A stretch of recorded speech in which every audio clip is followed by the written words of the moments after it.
Hey folks, MayesBoy 91 here, and I am here with another video.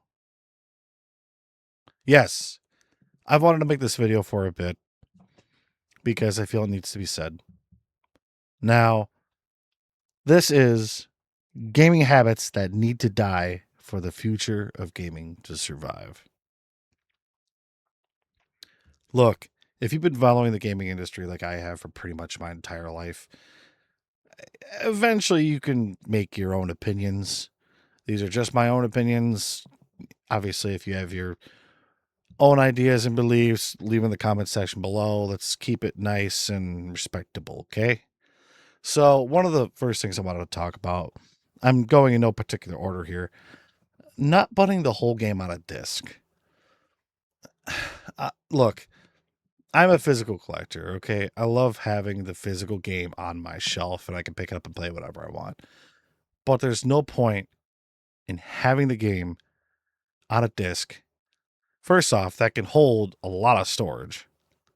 And second, you have to download 95% of it. There's no point. Yes, I know everything is going digital, digital, digital. I know that. But just make it all digital at that point. There's no point. You're wasting time and money and resources to put it on a piece of plastic. No reason for it. Now, one of the games that I would like to point out, I don't know if this is true or not because it's not physically released yet, but the new Rayman game that was just announced on the State of Play for Sony, apparently, not only is the game going to be a game key card for the Switch 2, but it's also going to have internet on the PS5. Why? I can understand the Switch 2, okay? Switch 2, 99% of the games are game key cards. Just don't buy it on the Switch 2 if you want a physical cartridge, whatever. But on the PS5, apparently this is a retelling of the first Rayman Origins game. So why would you do this? This game does not look big enough to where the whole thing can't fit on a disc. And apparently other things I'm also hearing too. If this game doesn't do well, Ubisoft is never going to make Rayman 4. Really? Really? Yes, I'm talking to you, Ubisoft. Inhale. Look, I love Rayman, but you're kind of not giving us a reason, well, us physical collectors, to buy this game day one. Or if at all, honestly. I'll probably just wait until it goes on sale digitally at some point. I was willing to buy this game physical, and it's not on the disc. Not fully on the disc, I should say. Come on. Gaming companies need to stop doing this. It's just very irritating. And again, if you buy digital, whatever. You do you. That's fine. That's fine. I have a lot of digital games. I have no problem with digital most times. Now, one of the other things I wanted to talk about, don't spend so much money on making a freaking game. Seriously. Now, look, I know Sony wants to release these huge, big budget, triple, quadruple A games that are so graphically impressive you can see every hair on an animal's butt in 75K. You don't need to spend so much money. Okay? First off, the more money you're going to spend, the longer it's going to take. All right? Honestly, I would rather you just take as much time as you need if you want to make the game look absolutely perfect. But why do you have to spend so much money? You don't have to. There are so many games out there with nowhere near the budgets that these AAA companies have, and they are classics as soon as they release. Hollow Knight, That's a good example. They had a small team, and it may have taken them a while to release, but they release an amazing game for nowhere near the budgets that Sony and Microsoft and all them have. It's possible. You know what? Speaking of Sony, Astro Boy, the new Astro Boy that came out, I guarantee they didn't spend anywhere near the amount they would spend on normal games. And that's a great game. Give us a great game, and you also don't have to spend so much money. Live service games. Look, there's a place for live service games. All right. You just spent a lot of money on a console and you got to wait till your next paycheck comes out and you want to play something with the boys, download Fortnite. It's free. Call of Duty Warzone. It's free. I understand. Okay. There is a place for live service games. But again, with regular games, are you really going to spend so much money on a live service game that's going to last a year? We only have so much money and so much time to play these games. And if we have 5 or 6 live service games on our console, we're probably not going to play the new one, especially if it's free. There's a lot of live service games that try to put a price on them. And then later on, they try to be like, oh, well, we'll make it free now. It's too late, dude. I'm talking about you, Overwatch. Yeah, I haven't forgotten. But live service games need to be something fun and something that essentially you can pick up and play and you're going to want to sink your teeth into. You can either sink your teeth into over 20 minutes or an hour or 3 hours with the boys online. And if you're just going to make some generic shooter, no one's going to play it. Again, I keep mentioning them. Sony, you have so many IPs that you could make into a live service game. And you just come up with some random generic crap that no one cares about. Now, obviously, they're not the only company, but why are we spending so much money on these live service games when they just don't go anywhere? It just boggles my mind. These are some things that we really need to change or do better to make the game industry survive. Now, I know this next thing I'm going to talk about, it's not going to change anytime soon. I understand that. But these companies need to figure something out. And that's jacking the prices up. Again, I know because of tariffs and how the country is now and RAM prices, I understand this is not going to change anytime soon. But I feel that, well, first off, we don't need a new generation within the next couple years, in my opinion. And these companies need to figure something out to make gaming more approachable. Gaming is a luxury now.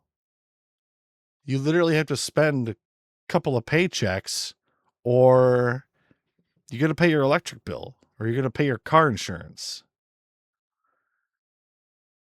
Luckily, I think there was a lot of people who bought systems early on, like me, for example. And the rising prices don't bother me because I have the consoles. I'm good. But let's say there was, I don't know, 17-year-old kid who was saving up his money, his pocket change to buy a PS5. It's like, yes, now I have the money for the PS5, and they just jacked it up another $200. What? Really? I don't remember the exact price that it went up, but just, put yourself in that situation. You spent 3 or 4 years saving up, and then they just jack the price up again. It's like, are you kidding me?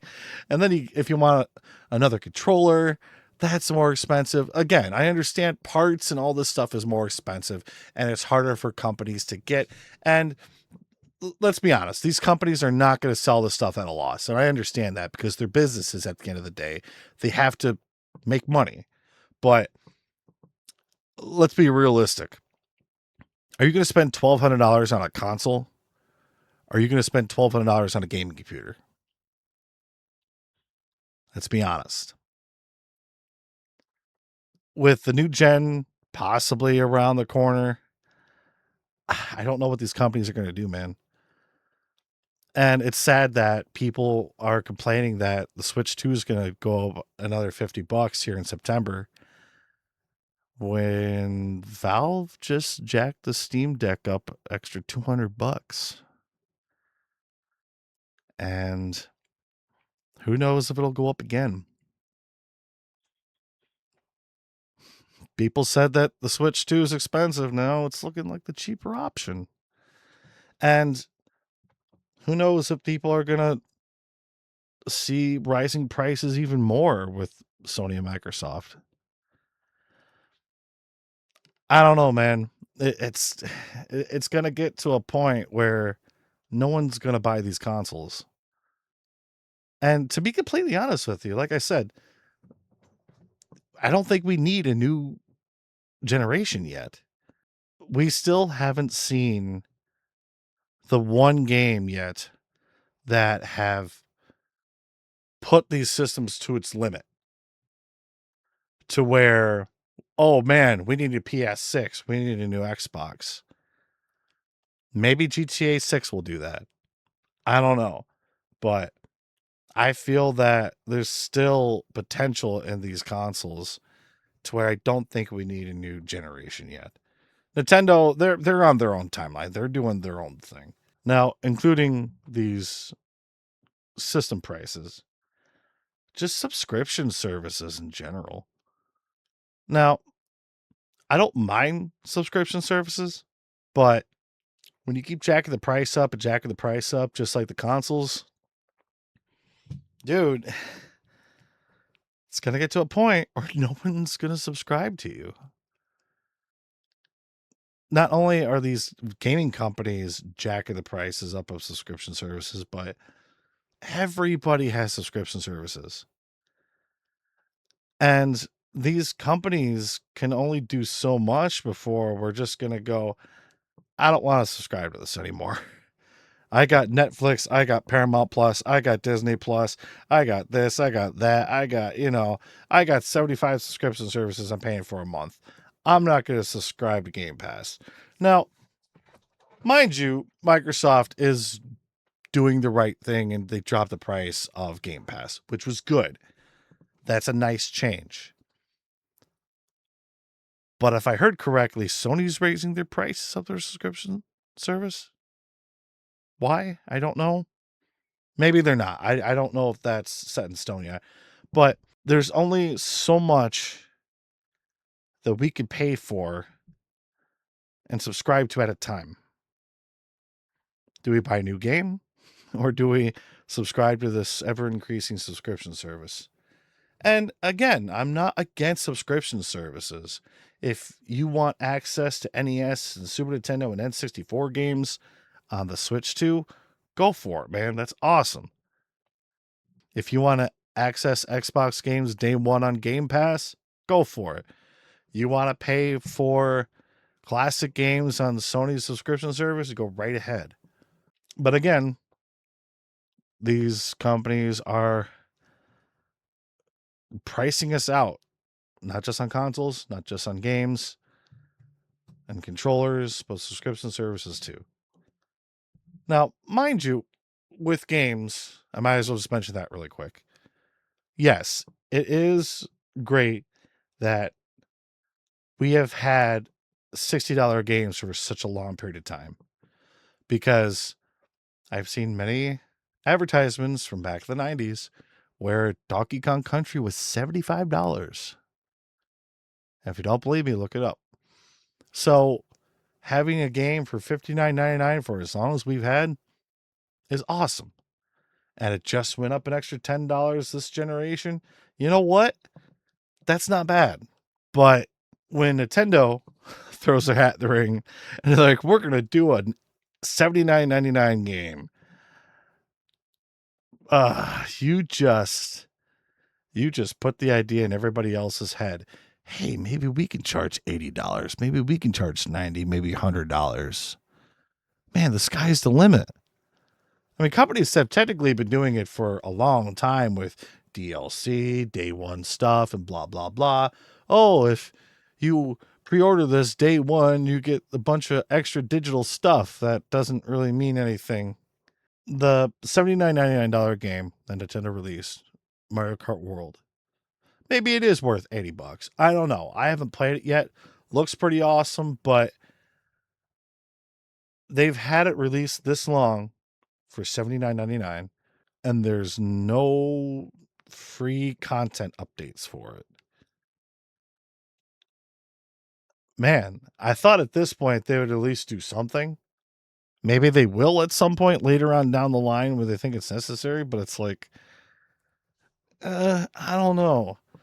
Play a game like this or play Mario Kart 8 that has a plethora of different tracks and characters. At the end of the day, Nintendo is putting the idea in everybody's head.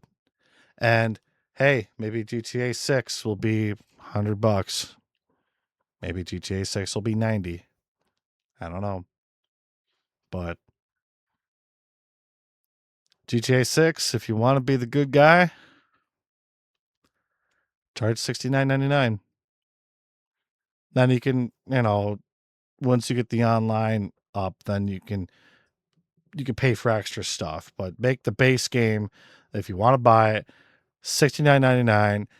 And then that'll be kind of slapped in Nintendo's face. It's like, yeah, see, big game like this, cheaper than you. Cheaper than your Mario Kart.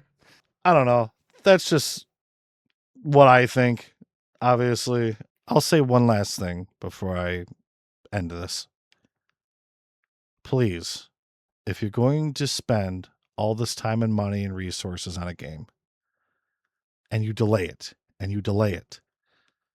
make a complete game.